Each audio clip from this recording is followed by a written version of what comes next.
on May 2nd. Now, Ricardo's in New York tomorrow, riding She's a Julie, so he won't be at Churchill. But I can tell you this: I think this horse is going to romp tomorrow. I think Ricardo is going to be keeping an eye on this horse, even though this horse doesn't have the class as She's a Julie.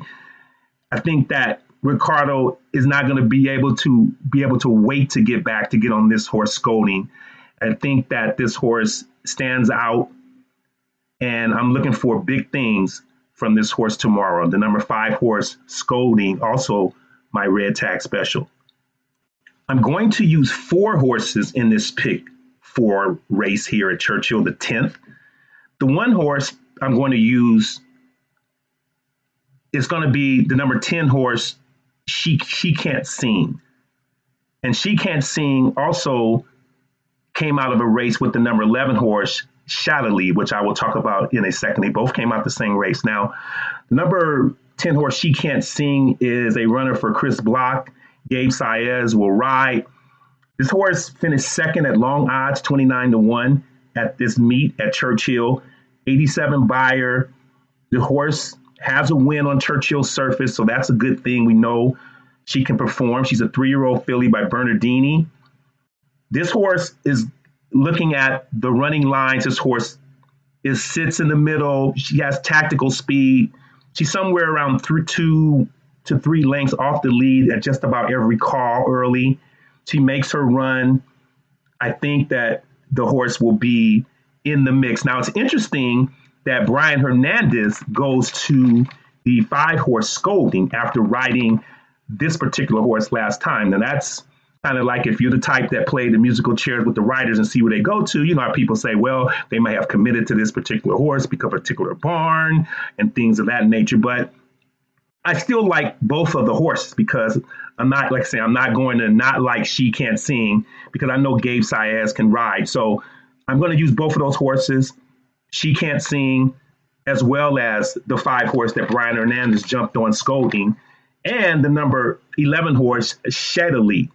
Shadowly was actually bet at less odds than the 10 horse She Can't Sing. Now, She Can't Sing is opening up at 4-1 tomorrow, and Shadowly is opening up at 15-1. This is a maker horse for Florent Giroux, and this horse finished 3rd last time. Missed by 5 lengths, was not coming home as fast as She Can't Sing. She was actually ahead of She Can't Sing earlier in the race, and She Can't Sing ran by her. However, the horse did break her maiden at Saratoga in a $75,000 claimer, came to Churchill in a Pocahontas Grade II last September and was up the track. But there was a horse called His Glory that came back and won her next start. So a strong race. The horse should perform better. Got a good, cozy outside post. There is a horse on the outside of her, Compelling Smile. And so I'm not worried about Shadowly breaking out toward the fence because Compelling Smile will be there. So those are my 4 horses in this leg of the pick 4. It will be the number 2 horse, Figure of Speech, the number 5 horse, Scolding, the number 10 horse, She Can't Sing, and the number 11 horse, Shadowly. And closing out the pick 4 sequence at Churchill Downs under the Twin Spires is the Grade III Louisville. It's for 4-year-olds and up. Purse is $100,000, and they are going to be going 12 furlongs or 1.5 miles on the grass. Now, I failed to mention at the top of this broadcast that at both Churchill Downs and Belmont, they're expecting great weather. So the track, the main track should be fast, and the turf course at Churchill and both turf courses at Belmont should be nice and firm. So I just want to throw that out. So back to Churchill, I want to start with the number 3 horse, Apreciado. This is a maker horse. Martin Garcia will ride. This horse has run pretty much similar races the last 5 or 6 times out. This horse has drawn very, very favorable post positions and has used that to his advantage. She's drawn the 2-hole, the 3-hole, the 4-hole in her last 4 races. So the horse does have a win and a second on Churchill's turf course. She doesn't have a win at the distance, but this horse It's really going to be, I think this horse is going to really be tough. I think this horse is going to traditionally save ground like he always does. I think that the horse will get a good run coming home. This horse is going to be something to reckon with. He's 12-1 on the morning line. Number 3 horse, Appreciado, for Mike Maker and Martin Garcia. The number 4 horse, He's No Lemon, son of Lemon Drop Kid, for Graham Motion. Now, Graham Motion is on fire at this meet. He's won 5 races already out of 16, according to these last stats that I have, at 31%. He uses Rafael Bejarano. This horse was the beaten favorite in the Blue Eagle Derby at Laurel. Now, that was back in September of last year. Now, the horse does have a third on Churchill's turf course. This horse also has some good showings, has drawn favorable post position, except the last race. But this horse is going to be tough as well. And like I said, Motion is off to a really good start. So it seems like everything that he's putting on the track is firing. Don't be scared to use the number 4 horse, He's No Lemon, because I'm going to use him as well. Let's talk about Arklow, the probable post-time favorites of Brad Cox horse. Flo is going to ride. The horse has a win at Churchill. Like I said, it's going to be the post-time favorite. It has class. Performed decently in the Breeders' Cup Turf at Santa Anita. Finished 8th, but was beaten less than 3 lengths. The horse looks decent enough. That's why he's going to be the favorite. I'm going to leave him out. Does have a good Churchill spin of 49 on the turf. I'm going to leave him out because I just don't think that the horse the horse breaks last. A lot of time he's not a good gate actor. And so this horse has broken pretty much 11th and 12th the last 4 out of 5 times the horse had raced. And then even in a race where there's only 7 horses in the race, the horse broke 5th. So I'm not too keen on his running style. I think that these type of races at a mile and a half, for you who really know horse racing, a lot of times, it's not won by a deep closer. It's won by horses who are close to the pace, have tactical speed, and sometimes even have front speed and is the only speed. So, a lot of times that a horse try to look, and trainers and connections will look at a horse that starts last and, comes from out the clouds. They try to, say, okay, well, let's keep him a little closer to the pace. And what that does is takes the starch out of their closing ability. So it's kind of a tough situation to be in for a horse like Arklow. I think that the number 6 horse, a horse I'm choosing in the pick 4, is the number Tiz A Slam. Now, Tiz A Slam has speed.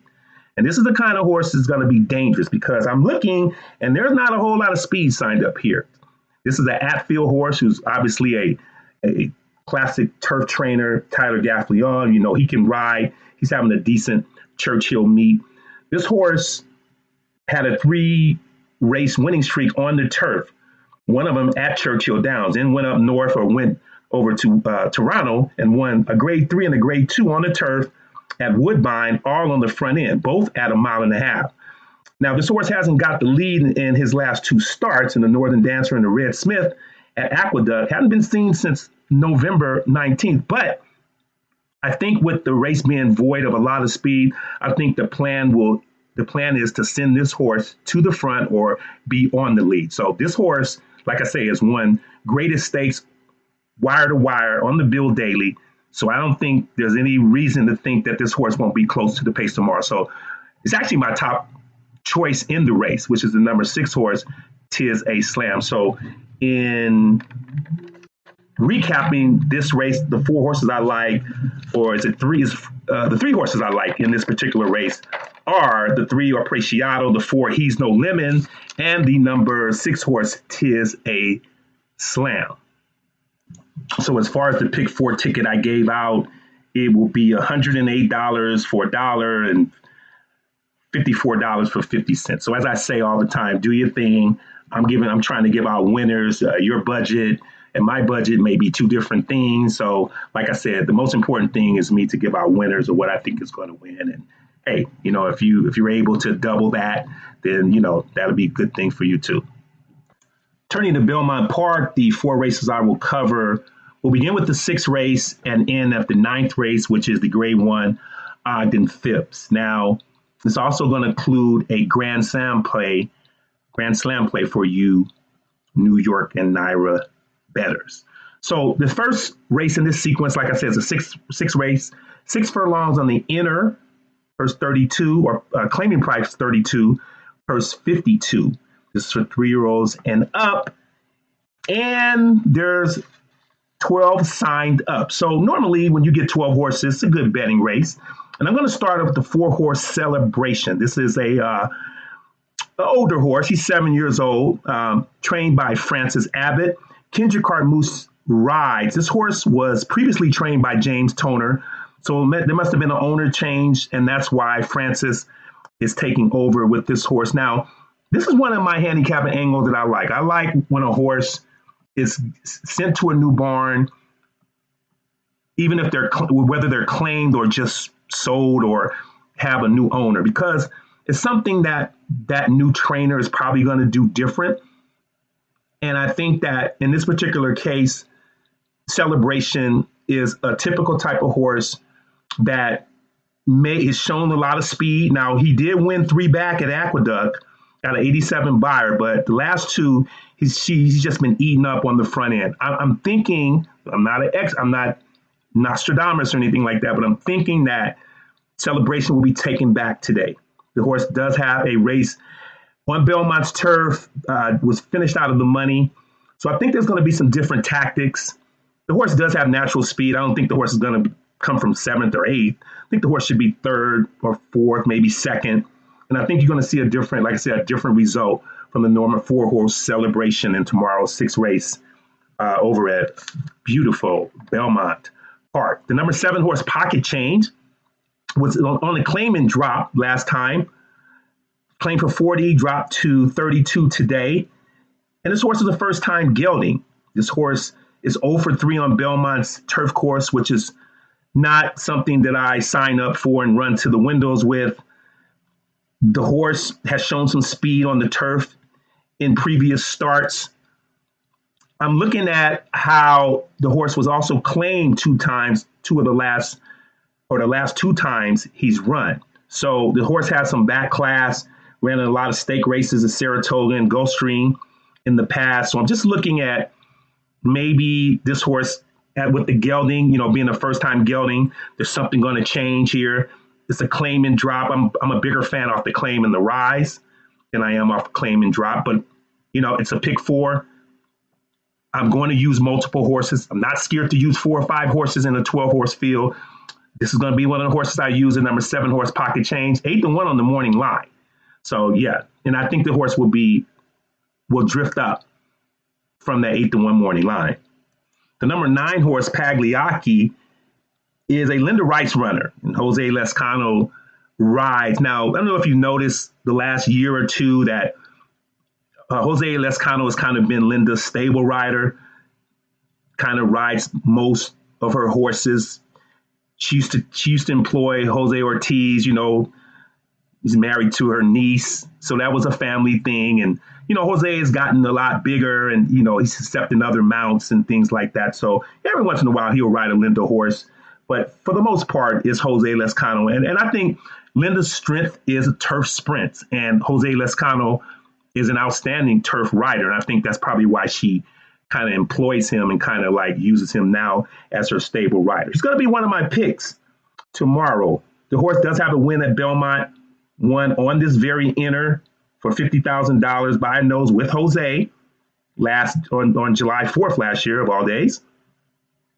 And I think this horse, Linda is ready to wake up. She's had 11 starts. Her horse hasn't run bad.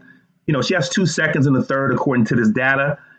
And I'm never going to handicap and say, well, this trainer is due to snap out of a slump, and that's my thesis for picking the horse. I think the horse, like I said, I think Linda her strength is this. She's good. She's 19% from layoffs like this. I think the horse is going to run well. The horse is 7-2 on the morning line. And this horse, like I said, is going to get a good look at it as he breaks from the gate. So I think that's going to be a powerful tandem to hold this horse off the winner's circle tomorrow. The number